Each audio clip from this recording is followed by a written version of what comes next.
Three German shepherds was shaking beside a broken cradle. What baby did next left everyone in tears. The sound of claws scratching frantically against wood at 3 in the morning would have terrified most fathers. But what David Miller discovered that night would haunt him forever. And what his 5-year-old son did next shocked everyone who heard about it. Before we begin this incredible true story, please like, share, and subscribe to our channel. And let us know in the comments where you're watching from today. David Miller had never heard his dogs make sounds like that before. Max, Duke, and Bear, his 3 German shepherds, were whimpering outside Tommy's bedroom door, their massive bodies trembling against the hallway wall. These weren't small dogs. Max weighed 90 pounds, Duke pushed 85, and Bear, the youngest, was already 70 pounds of pure muscle. Yet all 3 were shaking like leaves in a storm. "What's wrong, boys?" David whispered, his bare feet cold against the wooden floor. The dogs didn't even look at him. Their eyes stayed fixed on the door, their whimpers growing more desperate with each passing second. Something was terribly wrong. David's hand trembled as he reached for the doorknob. The metal felt ice cold under his palm. Behind him, Max let out a low, mournful sound. Not quite a howl, not quite a cry. It was the sound of pure distress. The door creaked open. The first thing David saw was the cradle, or what was left of it. The antique wooden cradle that had been in his family for 3 generations lay in pieces across Tommy's bedroom floor. Splinters of oak scattered like broken bones. The hand-carved angels his grandmother had etched into the wood were now just fragments. But Tommy's bed was empty. "Tommy!" David's voice cracked. "Tommy, where are you?" The dogs pushed past him into the room, but they wouldn't go near the broken cradle. They pressed themselves against the far wall, still shaking, their eyes darting between the destroyed heirloom and the dark corner near Tommy's closet. David's heart hammered against his ribs. His son was nowhere to be seen. The window was closed. The room felt wrong, too quiet, too still, like the air after lightning strikes. "Tommy!" He was shouting now, not caring if he woke the neighbors. "Answer me, buddy!" A small voice came from the closet. "Daddy?" David nearly collapsed with relief. He yanked open the closet door to find his 5-year-old son huddled in the corner, his dinosaur pajamas torn at the sleeve. But it wasn't Tommy's appearance that made David's blood run cold. It was what the boy was holding. In his small hands, Tommy cradled something tiny and dark.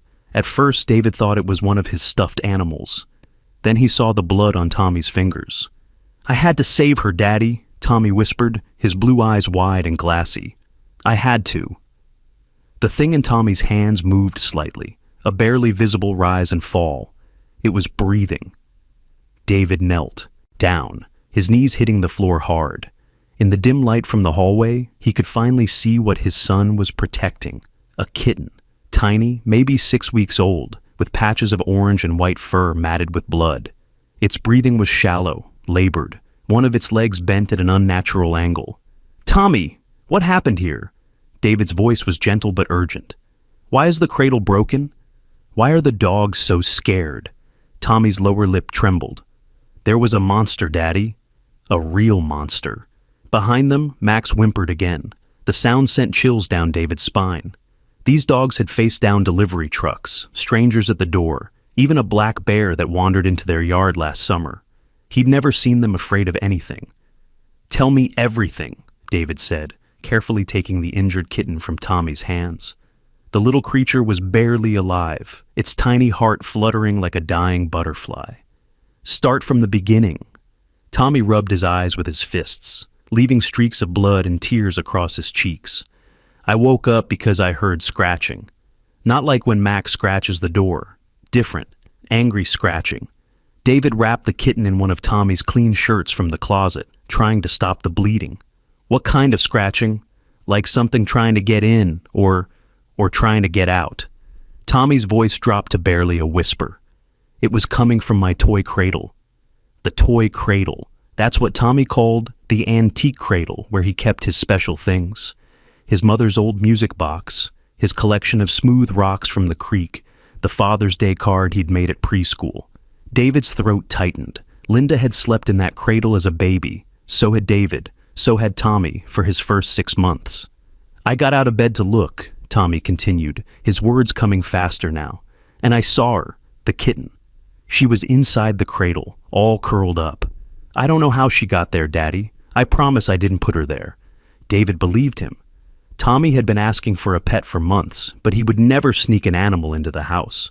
The boy was many things, energetic, curious, sometimes mischievous. But he wasn't a liar. Then what happened? Then the monster came. The dogs started whimpering louder, as if Tommy's words had triggered something in their memory.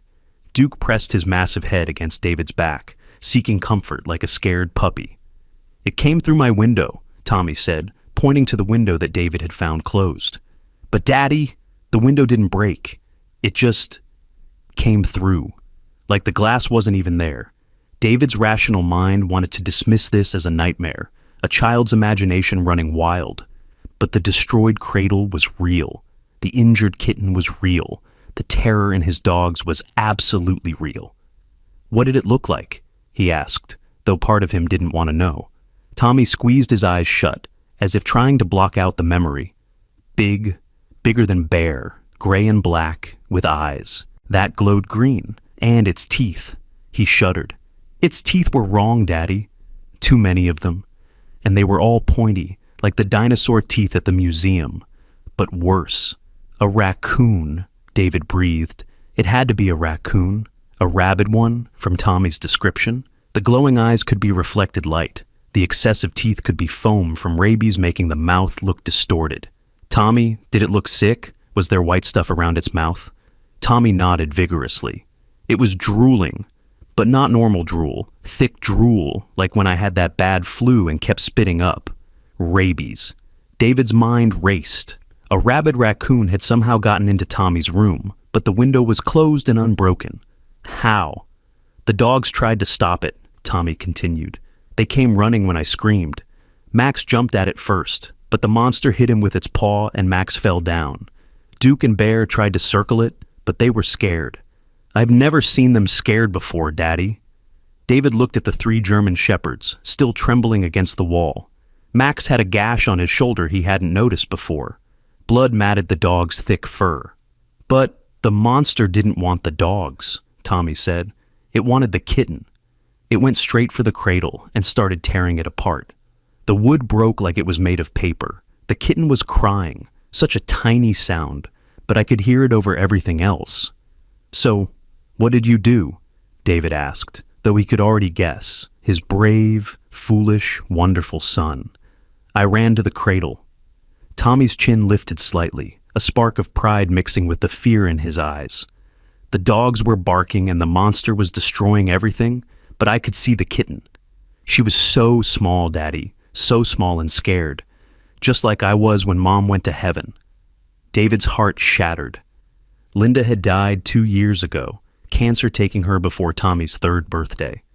The boy rarely talked about it directly, but moments like this showed how deeply he still carried that loss. I grabbed her, Tommy continued. I reached right past the monster and grabbed the kitten. It tried to bite me. Look. He held up his arm, showing 3 parallel scratches running from his elbow to his wrist. They weren't deep, but they were definitely from claws. But I didn't let go.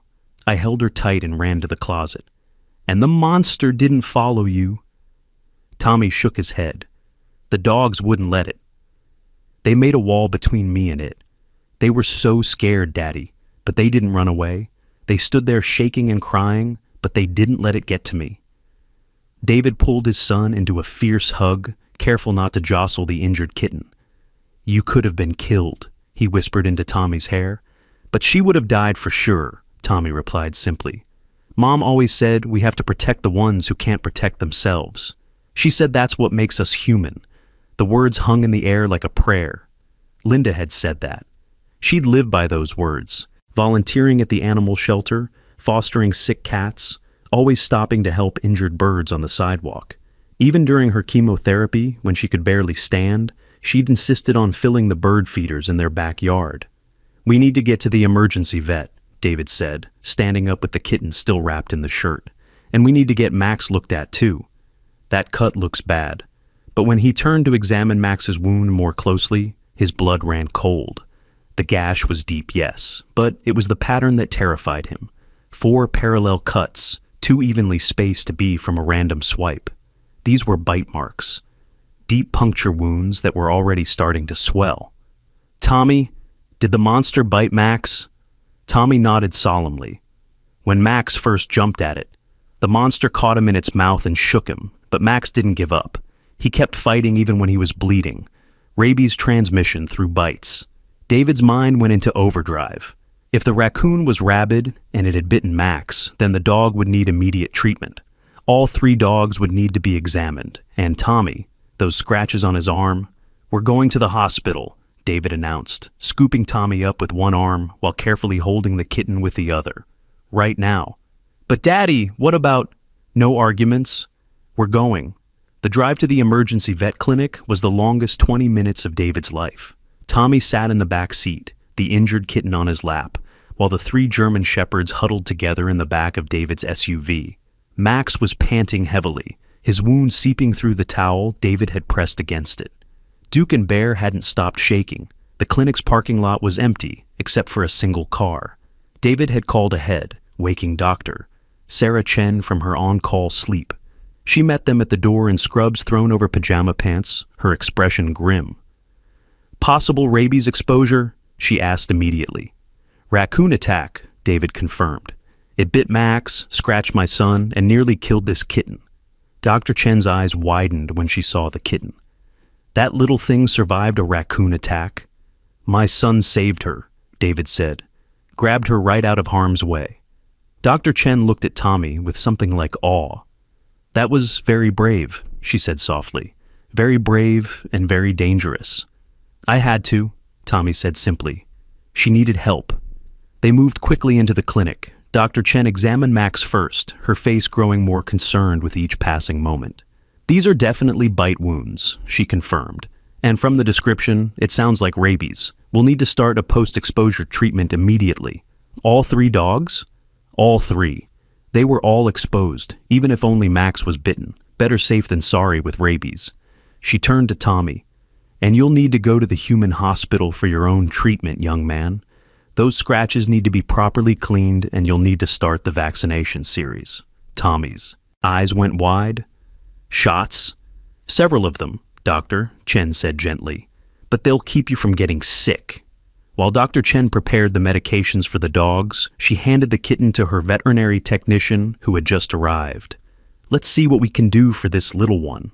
The next hour was a blur of injections, wound cleaning, and worried pacing. David called his sister Emma, who lived nearby, asking her to meet them at the human hospital after they were done at the vet.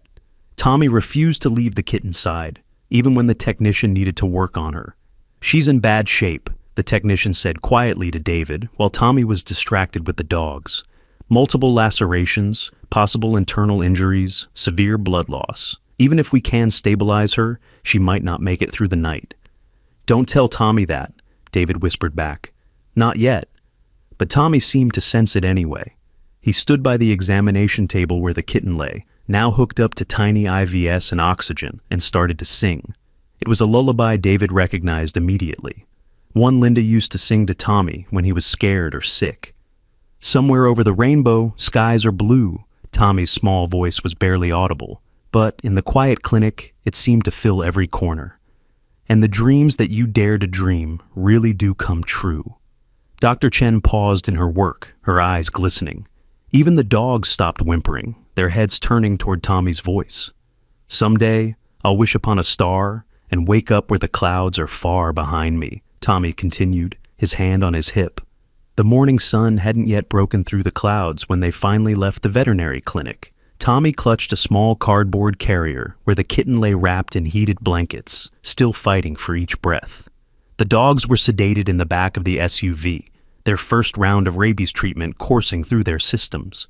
David's hands shook on the steering wheel, exhaustion mixing with fear, mixing with something else he couldn't quite name. "Daddy, she's still breathing," Tommy whispered from the back seat, his face pressed close to the carrier's air holes.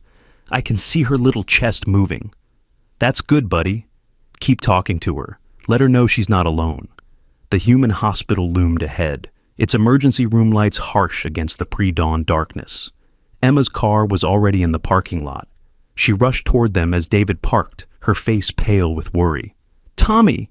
She pulled her nephew into a fierce hug before examining the scratches on his arm. "Oh, sweetheart, what happened?" "I saved a kitten, Aunt Emma," Tommy said proudly, though his eyes were heavy with exhaustion. "From a monster." Emma looked at David over Tommy's head, her expression demanding answers. "Rabid raccoon," David mouthed silently. Her face went even paler. The emergency room was surprisingly busy for 5 in the morning.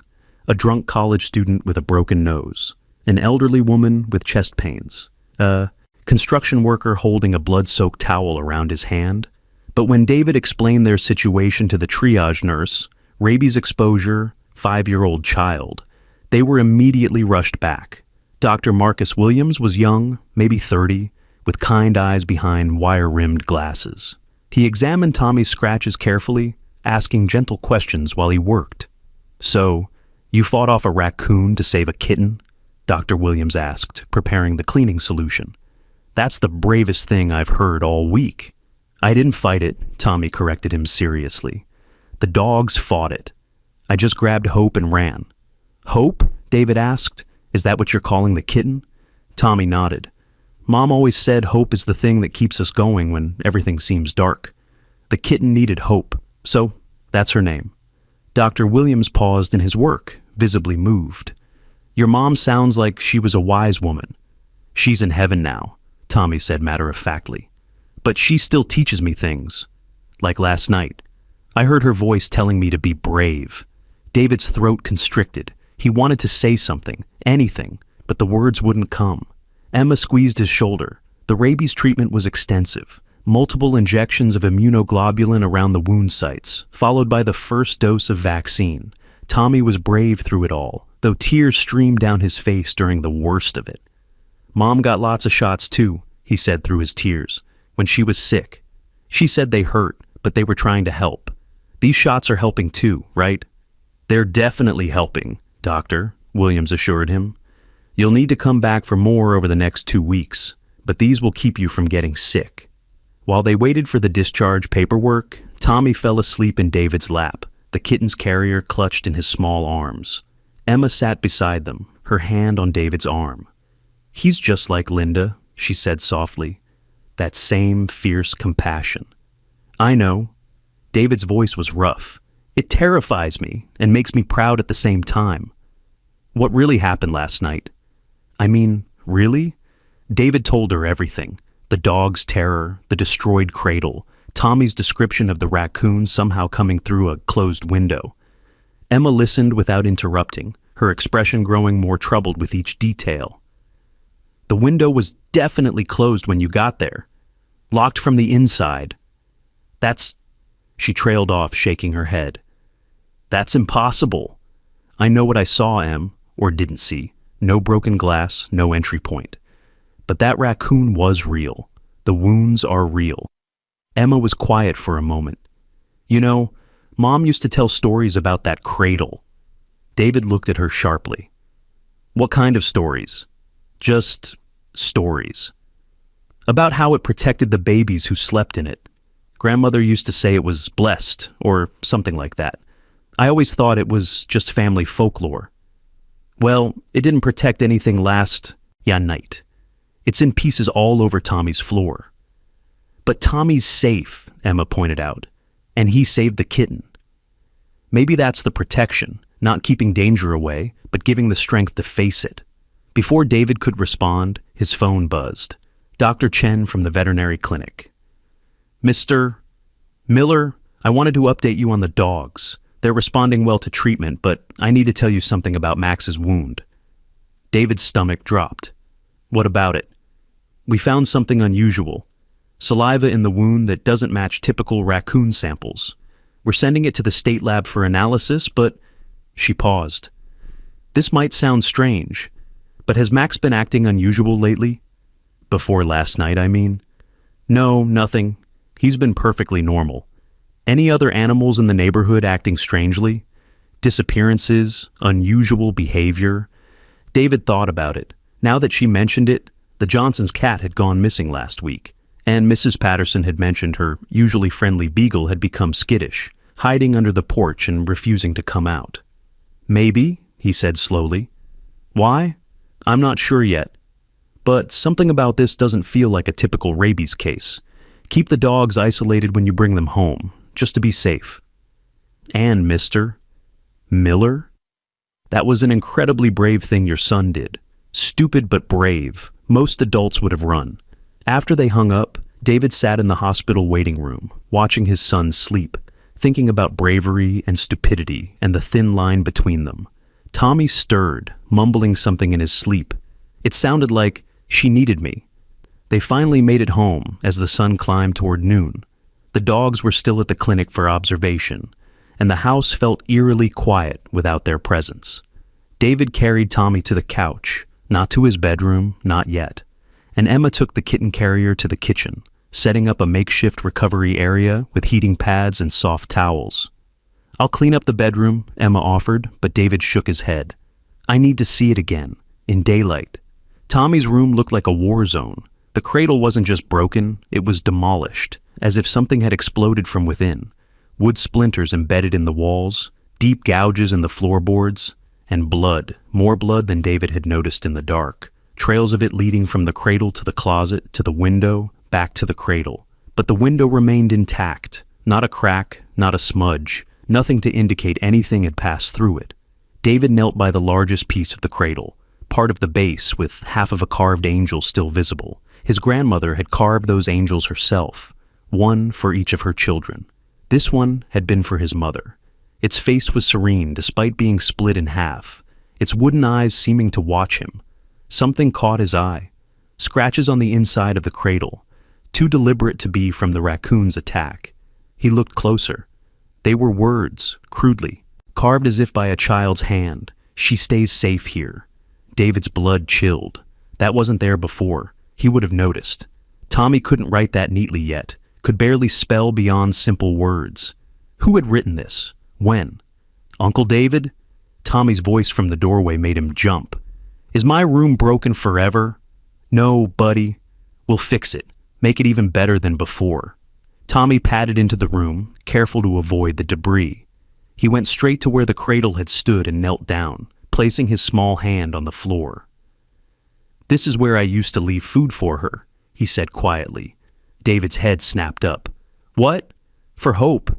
And the others. I've been leaving food here for months, cat food I bought with my allowance. Mom told me in a dream that something needed help, so I helped." "Tommy?" David's mind raced. "You've been feeding stray cats? In your room?" "Not in my room. Outside the window. But sometimes I'd leave the window open just a crack and put food in the cradle. So they'd know it was safe. The cradle felt safe, Daddy. It always has. The window. Open just a crack. That's how the raccoon got in. It must have been attacking the cats Tommy had been feeding, found the opening, forced its way through. But that didn't explain why the window was closed and locked when David found it. "Did you close the window last night? After everything happened?" Tommy shook his head. "I was in the closet with Hope. I didn't come out until you found me." Another impossibility to add to the list. David was about to ask more when Emma called from downstairs, her voice urgent. "David, come quick! The kitten!" They ran downstairs to find Emma standing over the makeshift recovery area, her hand over her mouth. The kitten, Hope, was standing, on 3 legs, favoring the injured one, but standing. Her eyes were open, alert, looking directly at Tommy. "That's not possible," Emma breathed. An hour ago, she was barely breathing. The vet said she might not make it through the day. Tommy knelt beside the box, extending his finger. Hope sniffed it, then rubbed her tiny head against it, purring, actually purring despite her injuries. "Hi, Hope," Tommy whispered. "I told you you'd be okay." Mom promised. David and Emma exchanged glances. There was no medical explanation for this. The kitten should have been comatose at best, fighting for life. Instead, she was trying to climb out of the box to get to Tommy. "Maybe we should take her back to the vet," Emma suggested. "Make sure she's really okay." "No!" Tommy's response was fierce, protective. "She needs to stay here, with me. I promised I'd keep her safe. Tommy, she needs medical care. She needs me." Tommy's blue eyes were bright with unshed tears. "Please, Daddy." "I know what she needs. Mom's teaching me." David wanted to argue, wanted to be the rational adult, but something in his son's voice stopped him. The same something that had made Linda so special. An intuition about suffering creatures. That went beyond logic. "Okay," he said finally. "But if she gets worse, even a little bit, we go back to the vet. Deal?" "Deal." Over the next few hours, something extraordinary happened. Hope didn't just survive, she thrived. By evening, she was eating small amounts of food, drinking water, even attempting to play with a piece of string Tommy dangled for her. Her wounds, which had looked fatal that morning, seemed to be closing on their own. Emma stayed for dinner, unable to tear herself away from the miracle unfolding in their kitchen. She kept taking pictures, documenting Hope's impossible recovery. "I've never seen anything like this," she kept saying. "It's like she's healing in fast forward." After dinner, while Tommy was in the bathroom, David pulled Emma aside. "I need to tell you something else." About what Tommy said, Mom telling him things in dreams. Emma's expression grew serious. "He's mentioned Linda appearing in his dreams before?" "Multiple times, but here's the thing. He knows things he shouldn't know. Last month he told me Linda wanted me to check the attic for her journal.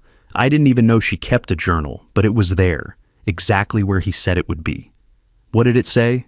"Things about her illness, her fears, but also other things. She wrote about having dreams too, near the end. Dreams about Tommy's future, about him having a gift." "What kind of gift?" David gestured toward the kitchen, where Hope was now curled up in Tommy's lap, purring loudly despite her bandages. "Maybe this kind." Emma was quiet for a long moment. "You know, there are stories in our family. Grandmother's mother was known in their village as a healer, not a doctor, but someone people brought sick animals to. Someone who could calm wild things." "You think Tommy inherited something?" "I think there's more to this world than we understand. And I think Linda knew that. Maybe that's why she appeared to Tommy in dreams, to prepare him." The doorbell rang, interrupting their conversation. David opened it to find Dr. Chen herself, still in her work clothes, holding a folder. "I'm sorry to come by so late," she said, "but I needed to talk to you in person. About what we found." They sat in the living room, while Tommy stayed in the kitchen with Hope. Dr. Chen spread several papers on the coffee table. Lab results, photographs, official-looking documents. "The saliva sample from Max's wound," she began. "It's not from a raccoon." David felt the room spin slightly. "What?" "The DNA doesn't match any known species in our database. It's similar to raccoon, but also to several other species, dog, cat, even some markers we typically see in primates. It's like something cobbled together from multiple animals." "That's impossible," Emma said flatly. "That's what I thought." "So I had it tested 3 times, by 3 different labs. Same results every time." Dr. Chen pulled out a photograph. "And then there's this. Security footage from a house 3 blocks from here, taken 2 nights ago. The image was grainy, captured by a doorbell camera, but the shape was clear enough. It looked like a raccoon, but wrong. Too large, limbs too long, and its face was almost human in its proportions." "What is that?" David whispered. "I don't know. But whatever attacked your dogs and your son last night, it wasn't a normal rabid raccoon. Animal control found tracks this morning after I called them. The tracks start at your house and lead into the woods, but then they just stop, like whatever made them just vanished." "You're saying some kind of mutant raccoon attacked my son?" "I'm saying something attacked your son, something that shouldn't exist. And your son not only survived, but saved another life in the process." Dr. Chen looked toward the kitchen, where Tommy's voice could be heard singing to Hope. "That's not normal 5-year-old behavior. Nothing about this situation is normal." David thought about the closed window, the message carved in the cradle, Hope's miraculous recovery. "No," he agreed, "nothing about this is normal." "There's more, Doctor," Chen continued. "I've been checking with other vets in the area. There have been 6 similar attacks in the past month, always at night, always targeting homes with children, always involving impossible entry points. And in every case, the families reported their pets acting terrified before the attack, just like your dogs. Why haven't we heard about this? Emma demanded. Because until now, no one survived a direct encounter. The other attacks, the families found evidence in the morning, but never saw the creature. Your son is the first person to actually face it and live. The weight of that statement settled over them like a shroud. Tommy had faced something that had killed before, and he'd done it to save a kitten. What do we do? David asked. How do we protect him? I don't know, Doctor, Chen admitted, but I think the answer might be with Tommy himself. The fact that he survived, that he wasn't afraid to act even when your trained guard dogs were terrified. There's something special about your son, Mr. Miller. As if summoned by the conversation, Tommy appeared in the doorway, Hope cradled in his arms. The kitten looked impossibly better, her orange and white fur clean and fluffed, her eyes bright. Dr. Chen, Tommy said happily. Look. Hope's all better. Dr. Chen stood slowly, her expression one of complete shock. That's not possible. Her injuries. Mom helped, Tommy said simply. She told me what Hope needed. Love and songs and believing she would get better. That's all.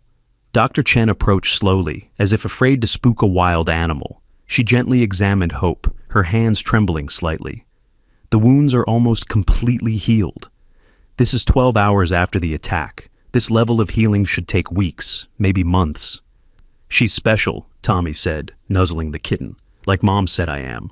What else does your mom tell you, Tommy? Dr. Chen asked gently. Tommy's expression grew serious, older than his 5 years. She says something bad is coming. Something that hurts children and animals. She says I need to be ready to help. That's why she sent Hope to me, to teach me how to be brave. The raccoon thing? Tommy shook his head. Not a raccoon. Mom says it's something that got lost. Something that used to be good but got twisted up and angry. It's looking for something, but it doesn't remember what. The adults exchanged glances. How could a 5-year-old know this? How could any of this be real? Tommy, David said carefully, when you say Mom tells you things, what do you mean exactly? She visits me, Tommy said, as if it were the most natural thing in the world. Not every night, but when important things are happening. She sits on my bed and we talk. Sometimes she sings. Last night, she was the one who woke me up before the monster came. She said Hope needed me. And you can see her? Actually see her? Tommy nodded. She looks like she did before she got sick. Her hair is long again, and she smiles all the time. She says she's watching over us, making sure we're okay. Emma had tears streaming down her face. David felt his own eyes burning. Even Dr. Chen looked moved. Does she say anything else? David managed to ask. She says you're doing a good job, Daddy. Being sad is okay, but being stuck is not. And she says Aunt Emma needs to stop blaming herself for not visiting more when she was sick. Mom understands. Emma let out a sob, covering her mouth with her hand. She had carried that guilt for 2 years, never speaking it aloud. And she says, Doctor. Chen is here for a reason, Tommy continued, looking at the vet. You're supposed to help us figure out what the twisted thing is and how to stop it from hurting anyone else. Dr. Chen sank into a chair, overwhelmed. I'm a veterinarian, not a whatever this needs. You care about animals, Tommy said simply. And the twisted thing is hurting animals to get to kids. You can help us understand why. The room fell silent except for Hope's purring. The kitten had fallen asleep in Tommy's arms, completely at peace despite everything she'd been through. Looking at them, this small boy and tiny kitten, both survivors of something impossible. David felt a shift in his understanding of the world. Okay, he said finally. Let's say we believe all of this. That something unnatural is hunting children. That Linda is somehow communicating with Tommy. That Hope's recovery is miraculous. What do we do now? We get ready, Tommy said with quiet certainty. Mom says it's going to come back. Not here. It's scared of our house now, but somewhere close. Another family, another child. And when it does, we need to be ready to help. How do we get ready for something we don't understand? Emma asked. Tommy looked down at Hope, stroking her soft fur. The same way I saved Hope. By being brave when we're scared. By protecting the ones who can't protect themselves. By believing that love is stronger than monsters. It sounded naive, the kind of thing a child would say. But looking at the healed kitten, Thinking about Tommy's impossible survival, David wondered if maybe his 5-year-old son understood something the adults had forgotten. "The dogs," David said suddenly. "We need to bring them home. If this thing is coming back, we need them here." "They're still recovering, Doctor," Chen said. "But, yes, they should be with you. I'll have them ready for pickup first thing in the morning." She stood to leave, then paused at the door. "Mr. Miller, I've been a vet for 15 years. I've seen a lot of things that pushed the boundaries of what I thought was possible. But this, your son, that kitten, I think we're dealing with something beyond normal understanding. Be careful, and please call me if anything unusual happens." After she left, they sat in the living room, the weight of the situation settling over them. Emma offered to stay the night, and David gratefully accepted. He didn't want to be alone with this, didn't want Tommy to be vulnerable. As they prepared for bed, Tommy insisted on keeping hope with him. "She needs to know she's safe," he said. "That's the most important part of healing, feeling safe." David tucked them both into his own bed. Tommy's room was still a disaster zone, and watched as the kitten curled up against Tommy's chest, both of them breathing in sync. "Daddy," Tommy said sleepily. "Are you scared?" "Yes," David admitted. "Are you?" "A little. But Mom says being scared is okay as long as we don't let it stop us from doing what's right. Your mom was very wise. She is very wise. She's not gone, Daddy, just different." David kissed his son's forehead, marveling at the child's faith. "Get some sleep, buddy. Tomorrow's going to be a big day. Because we're going to start helping people?" "Yeah, because we're going to start helping people." As Tommy drifted off to sleep, hope purring against his chest, David stood in the doorway watching them. His son had faced a monster and chosen compassion over self-preservation. He'd saved a life that everyone said couldn't be saved. And now he was talking about saving others, about facing whatever this creature was again. Part of David wanted to pack them up and run, move far away from whatever was hunting children in their town. But looking at Tommy, he knew they couldn't run. His son had inherited something from Linda, not just her compassion, but her conviction that running from darkness only made it stronger. The house settled into nighttime quiet. Emma was in the guest room, her presence a comfort. David sat in the hallway between the bedrooms, unable to sleep, standing guard. Every small sound made him tense. Every shadow could be a threat. Around midnight, he heard something that made his blood freeze, scratching, just like Tommy had described, but it wasn't coming from inside the house. It was coming from somewhere outside, echoing through the walls like a distant scream. He crept to the window and peered out into the darkness. The street was empty, lit by sparse street lamps.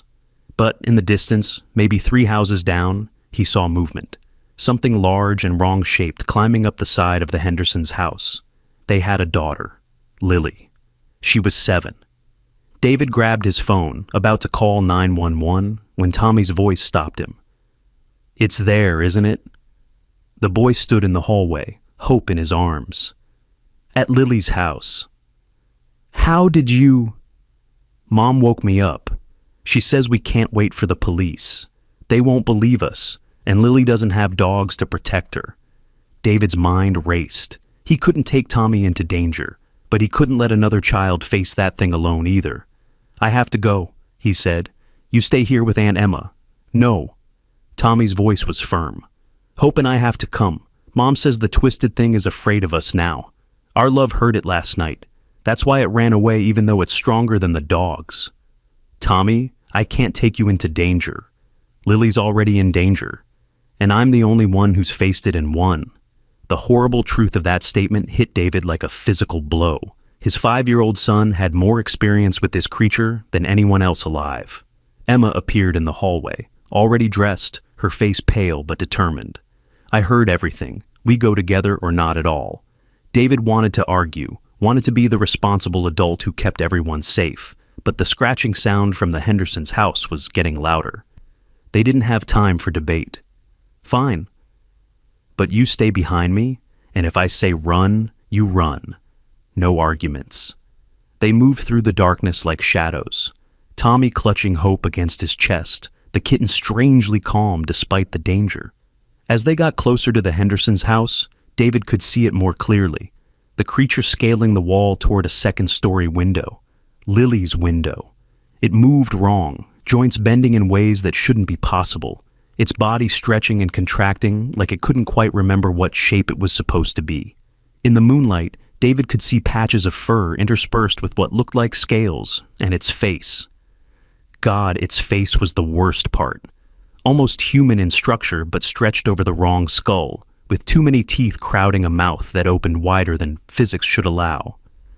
"That's not a raccoon," Emma whispered, horror in her voice. "No," Tommy said quietly.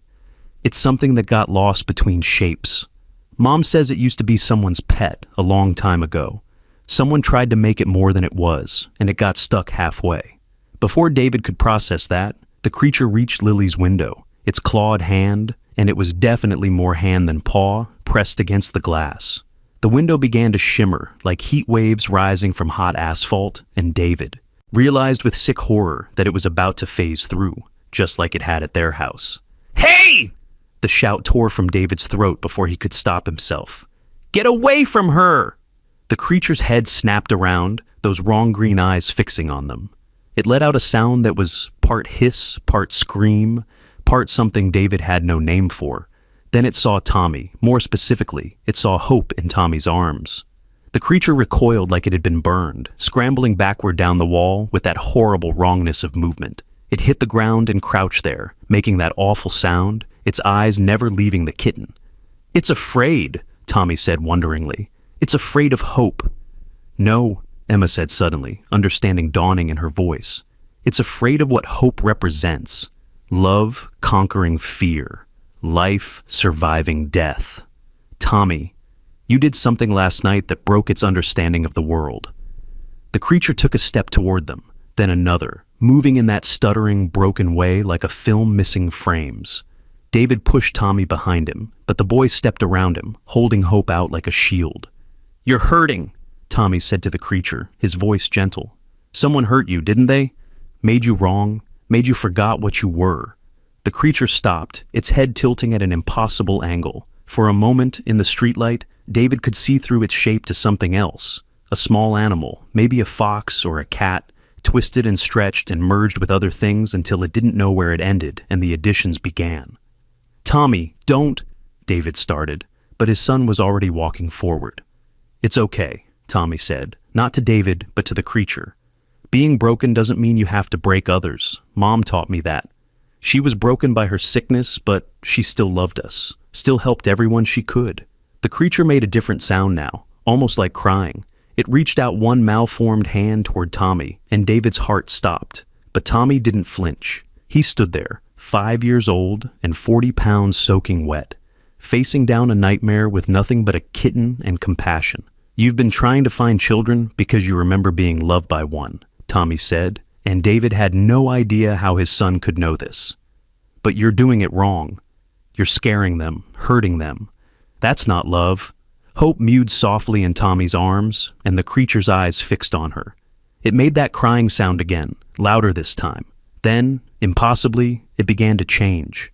Not all at once, not smoothly, but in jerks and stutters like something trying to remember its original shape. The extra teeth fell out, clattering on the pavement like broken pottery. The stretched limbs contracted, bones cracking and reforming. The scales peeled away like old paint. "Tommy, get back," David urged, but his son stood firm. "No, Daddy. It needs to see, needs to remember what it's like to be loved without hurting." Thus, transformation was horrible to watch, like seeing a birth in reverse, or maybe forward. David couldn't tell. The creature screamed and writhed, its body fighting against itself. Emma grabbed David's arm, her nails digging in deep enough to draw blood, but neither of them could look away. Finally, after what felt like hours, but was probably only minutes, something small and broken lay on the sidewalk. It looked like a fox, but wrong, patches of fur missing, legs twisted, one eye sealed shut. It was dying, David realized. Whatever unnatural force had been keeping it alive in that monstrous form was fading. Tommy knelt beside it, setting Hope down gently. The kitten, impossibly, walked over to the dying fox and touched her nose to its muzzle. The fox's one good eye opened, focusing on them with something like recognition, like gratitude. "It's okay," Tommy whispered, stroking the fox's patchy fur. "You can let go now. You don't have to hurt anymore." The fox took one more shuddering breath, then went still. But as it died, something else happened.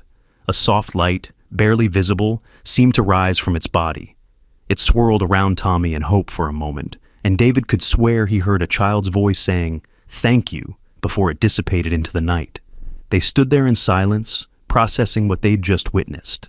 Then porch lights started coming on. The Hendersons' front door opened, and Mark Henderson stepped out in his bathrobe, baseball bat in hand. "What's going on out here?" he demanded, then saw them standing around the dead fox. "Is everyone okay?" "There was a rabid animal," David said, the lie coming easily. "It was trying to get into your house. We scared it off, but it died from its illness." Mark's face went pale. "Lily's window? I heard scratching." "Check on her," Emma said. "Make sure she's okay. We'll call animal control about the body."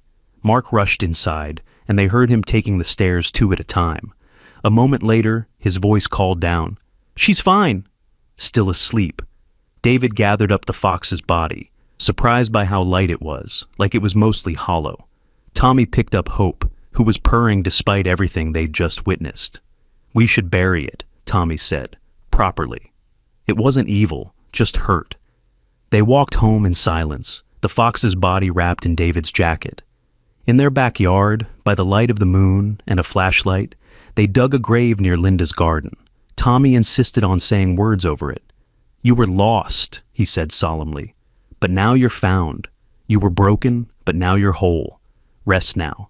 No more hurting, no more hunting, just peace."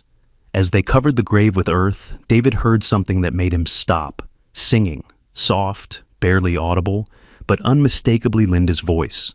Tommy heard it too, his face lighting up with a sad smile. "She's saying goodbye to it," Tommy explained, "thanking it for teaching us something important." "What did it teach us?" Emma asked, tears streaming down her face. "That monsters aren't born," Tommy said. "They're made. And if they're made, they can be unmade, with love, with courage, with hope." Hope mewed as if in agreement, and despite everything, David found himself smiling. They went inside as dawn was breaking, exhausted but somehow lighter. The dogs would be home soon. The house would be loud and chaotic again. But for now, in the quiet morning light, they sat together in the kitchen while Tommy gave Hope a saucer of milk. "There will be others," Tommy said suddenly. "Mom says this was just the first. Something is making these broken things, twisting animals and maybe even people. We stopped one, but there are more out there." "Then we'll stop those too," David said, surprising himself with his conviction. "All of us?" Emma asked. "All of us," David confirmed. "And others too. Dr. Chen, the Hendersons. Once we explain what really happened, anyone else who's willing to believe and help." Tommy smiled, that bright, innocent smile that reminded David so much of Linda. "Mom says that's how it starts.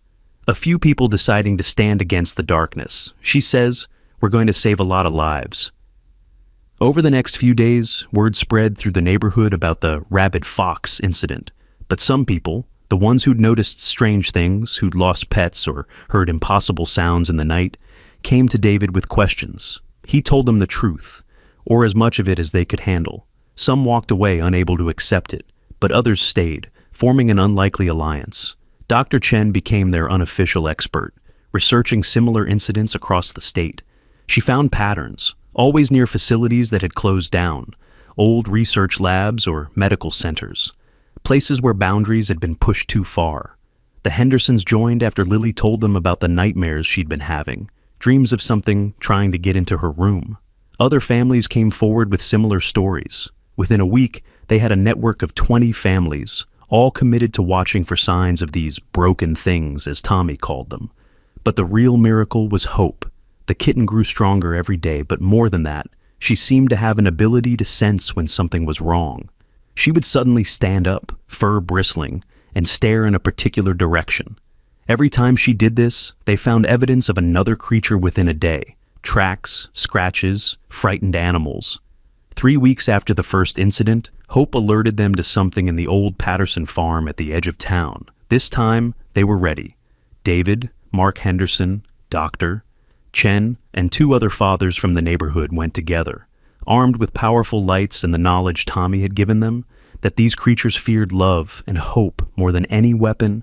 They found it in the barn, another twisted thing, this one a mix of dog and something reptilian, scales pushing through fur and painful-looking ridges. It had cornered a litter of puppies, drawn by their innocence but unable to bring itself to attack. "It's fighting itself, Doctor," Chen observed. "Part of it wants to hurt, but part remembers being good." They didn't have Tommy with them. David had insisted he stay home, but they had his words, his wisdom. Mark, whose daughter had almost been a victim, stepped forward. "You don't have to do this," he said to the creature. "Whatever was done to you, whatever you've become, you can choose differently. Those puppies aren't your enemy. The thing that made you like this is." The creature turned to them, and for a moment, David thought it would attack. But then it did something unexpected. It spoke. Not in words exactly, but in images that appeared in their minds. A laboratory, cages, injections that burned like fire, a scientist with cold eyes saying it was for the greater good. "Ashford Biomedical, Doctor?" Chen gasped. "That's the lab that closed down 5 years ago. They were doing genetic research, trying to enhance animal intelligence." The creature projected more images. Dozens of test subjects, all twisted in different ways, released into the wild when the lab shut down rather than being properly euthanized. They were all out there, hunting, hurting, trying to understand what they'd become. "We'll find them," David promised. "All of them. We'll help them find peace one way or another." The creature looked at the puppies one more time, then turned and walked out of the barn. They followed it to a small pond where it stood at the edge, looking at its reflection in the water. Without warning, it walked in and kept walking until the water closed over its head. They waited, but it never came back up. "It chose," Mark said quietly. "It chose to stop the cycle." They rescued the puppies and brought them to Dr. Chen's clinic. But the real work was just beginning.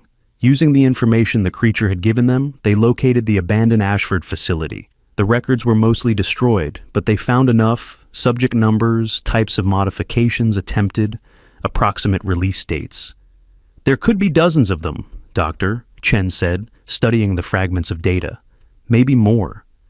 "Then we'd better get to work," David replied. They organized search parties, always including at least one child. They'd learned the creatures were drawn to innocence, but also calmed by it. Tommy became their unofficial leader, teaching other children how to be brave, how to project love instead of fear. 6 months passed. They found and helped 14 more creatures find peace. Some, like the fox, could be untangled from their twisted forms and allowed to die naturally. Others, too far gone, chose their own ends like the dog reptile had. But each one, in its final moments, seemed grateful to be seen, to be understood, to be released from the prison of their modified bodies. Hope grew into a beautiful cat, her orange and white fur glossy with health. But she never lost her to sense the broken things. She became their early warning system, their guide to finding creatures before they could hurt anyone.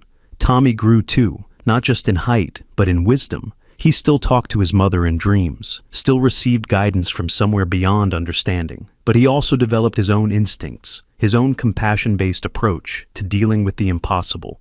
One night, almost exactly a year after the first incident, Tommy came to David with a serious expression.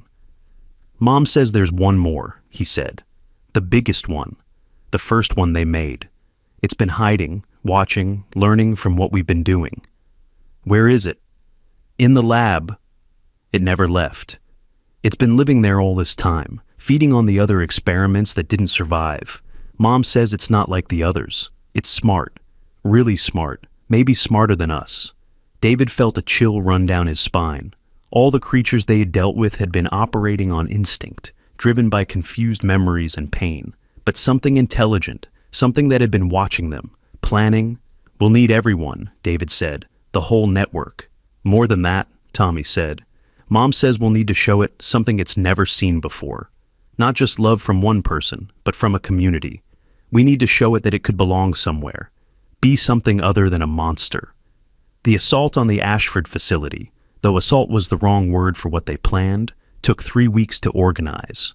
43 families ultimately joined them, along with local police who'd finally been convinced of the threat, animal control officers, and even a few reporters who'd been following the strange stories coming out of their town. The building was a ruin, windows broken, walls covered in vine. But underneath, in the basements where the real experiments had taken place, something lived. They could feel it watching as they approached, an intelligence vast and alien, observing their every move. Tommy insisted on going in first, despite David's protests. Hope walked beside him, tail high, showing no fear. Behind them came the other children who'd faced creatures and survived, then the adults, then the officials. A parade of humanity entering the darkness. They found it in the main laboratory, and David's mind struggled to process what he was seeing. It had been human once, or started that way. But now it was huge, 8 feet tall at least, with features borrowed from a dozen different species. Wolf ears, cat eyes, human hands with too many fingers, wings that couldn't possibly support flight sprouting from its back. It was sitting at a desk, of all things, reading from a stack of research papers by the light of a camping lantern. "You came," it said, its voice a mixture of tones like multiple people speaking in harmony. "I wondered when you would." "You can talk," Tommy said, showing no fear as he stepped forward. "I can do many things." Dr. Ashford made sure of that. I was his masterpiece, the proof that humanity could be improved, evolved, made better. It laughed, a sound like breaking glass. "Look how well that worked out." "You've been watching us," David said. "Watching us help the others."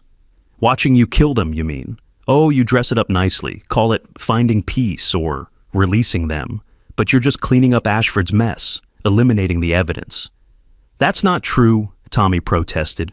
"We helped them. They were suffering." "And what about my suffering?" The creature stood, its full height making everyone step back.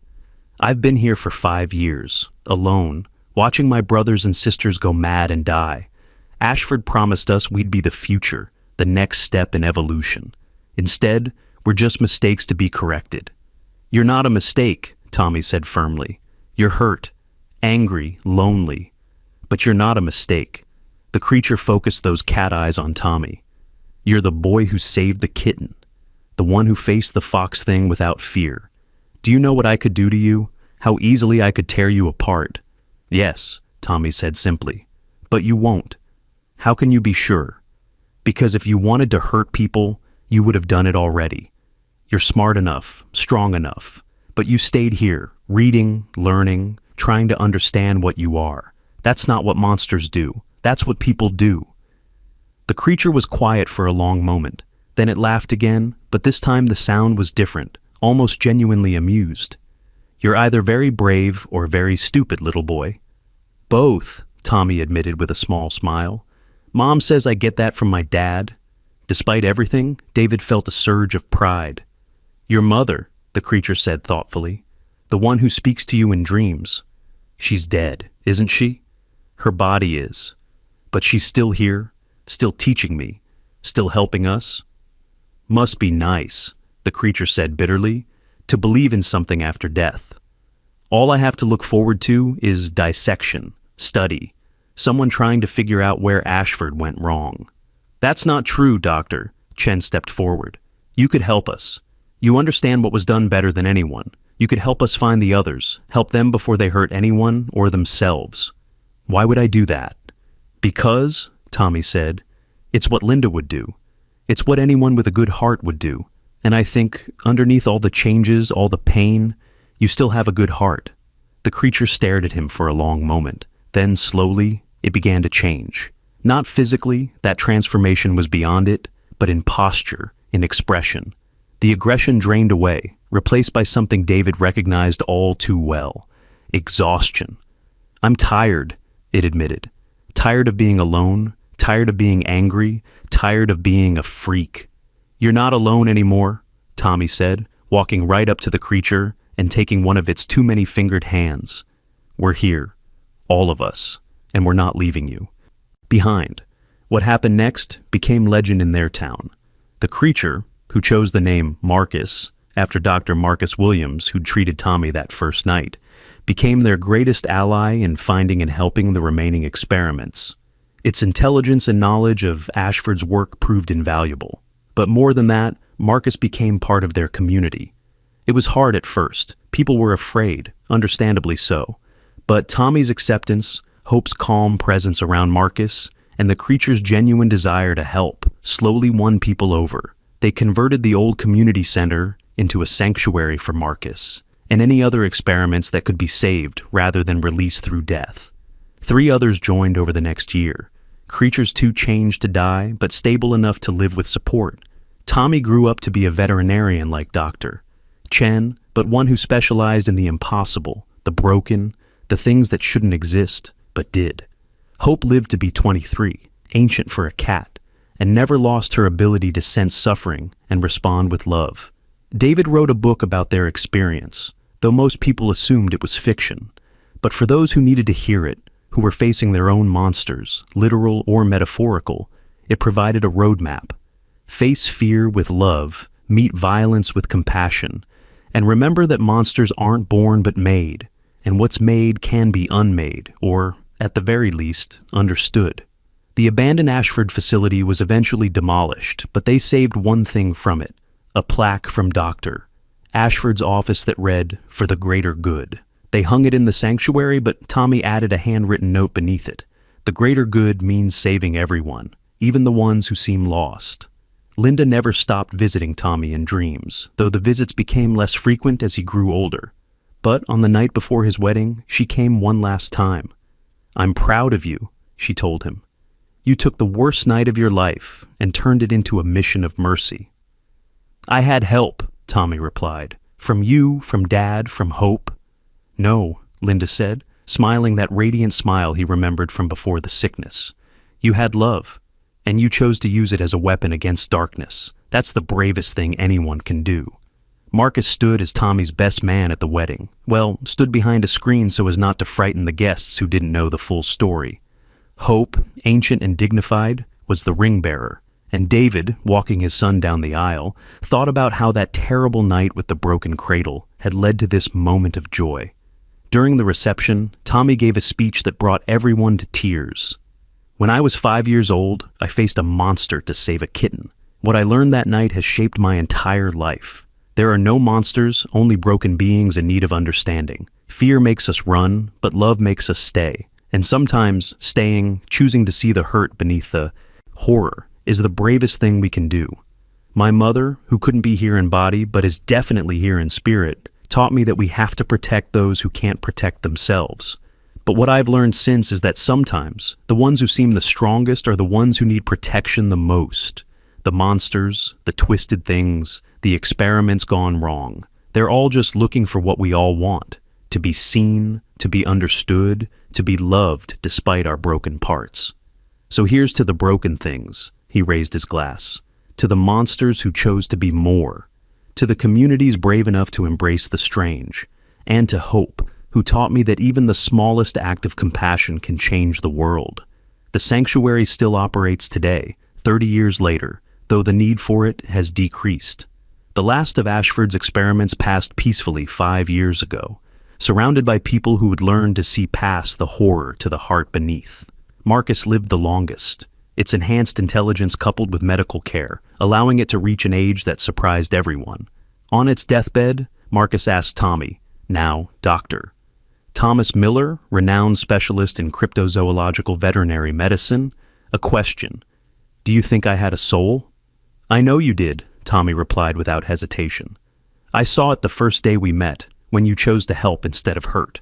Souls aren't about the shape of your body or the origin of your existence. They're about choices. And you chose love." Marcus smiled, a strange expression on that mixed species face, but genuine nonetheless. "Your mother was right about you. You were always meant to save us." "We saved each other," Tommy corrected. "That's how it always works." Today, the town has a memorial in the park, not for the victims of the experiments because there were none after that first night, but for the experiments themselves. 43 names are carved into the stone, each one a creature that found peace through the compassion of strangers who chose to see them as more than monsters. At the dedication ceremony, Tommy, now gray-haired and distinguished, spoke one more time about that night with the broken cradle. A 5-year-old boy saved a kitten, and that simple act of courage rippled outward, saving dozens of lost souls and teaching an entire community that love is stronger than fear. My mother used to say that we're all broken in some way, all twisted by our experiences and pain. But broken doesn't mean worthless. Twisted doesn't mean evil. Sometimes the most beautiful things come from the most shattered pieces, because they let the light shine through in ways that whole things never could. Hope, the kitten I saved that night, lived a long, beautiful life. She had every reason to be fearful after what she experienced, but instead, she became a beacon of bravery for all of us. She taught us that survival isn't just about living through trauma, it's about choosing to love despite it. So, remember this. When you face your monsters, whatever form they take, you have a choice. You can run, you can fight, or you can do what a 5-year-old boy did one terrifying night. You can choose compassion. You can choose to see the pain beneath the horror. You can choose to save rather than destroy. Because in the end, we're all just broken things trying to find our way home. And sometimes, home is nothing more than someone brave enough to see past our monstrous exterior to the frightened soul within. The story of Tommy and Hope spread far beyond their small town, inspiring similar sanctuaries and rescue operations worldwide.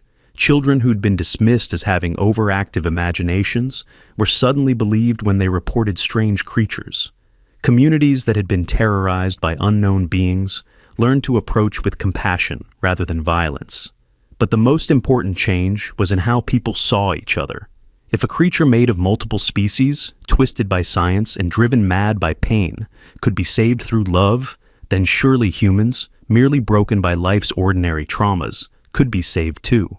Tommy's daughter, Linda, named for the grandmother she never met, but who, she swears, visits her in dreams, now runs the sanctuary.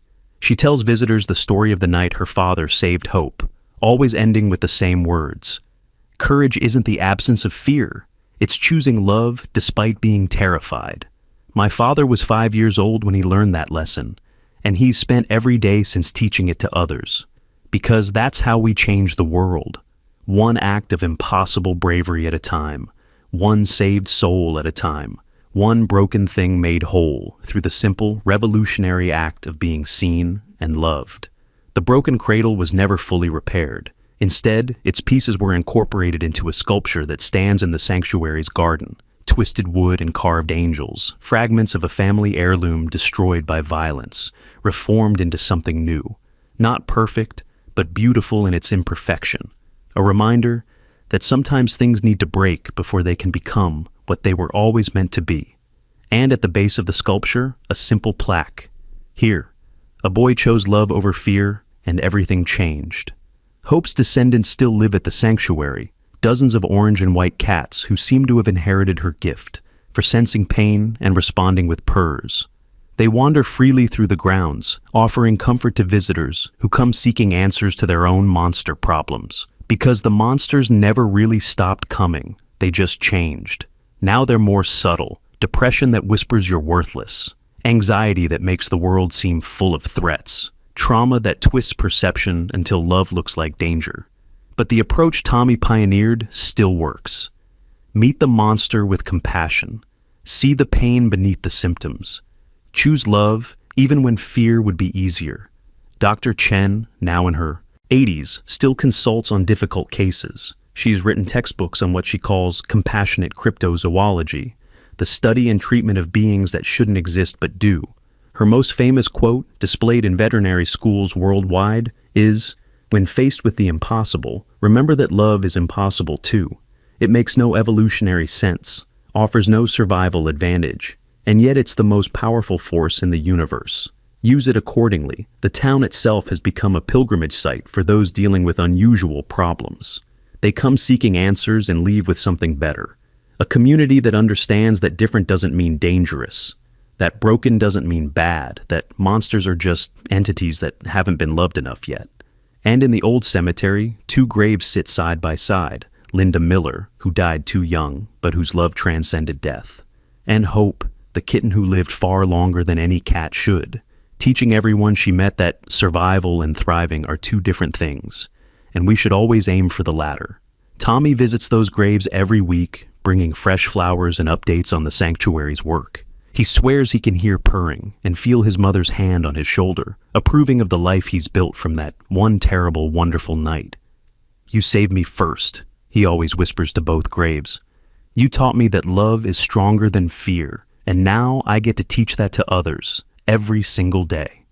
The sun sets over the sanctuary as another family arrives, their child clutching a drawing of something impossible they swear they saw in their backyard. Tommy's daughter Linda greets them with a warm smile and an orange and white cat in her arms. "Don't worry," she says. "We believe you, and more importantly, we can help. Because here, we know that monsters are just love waiting to happen." Let me tell you about the night my grandfather was 5 years old, and everything changed because he chose to save rather than run. And so, the story continues, passed down through generations, a reminder that in our darkest moments, when faced with our greatest fears, we always have a choice.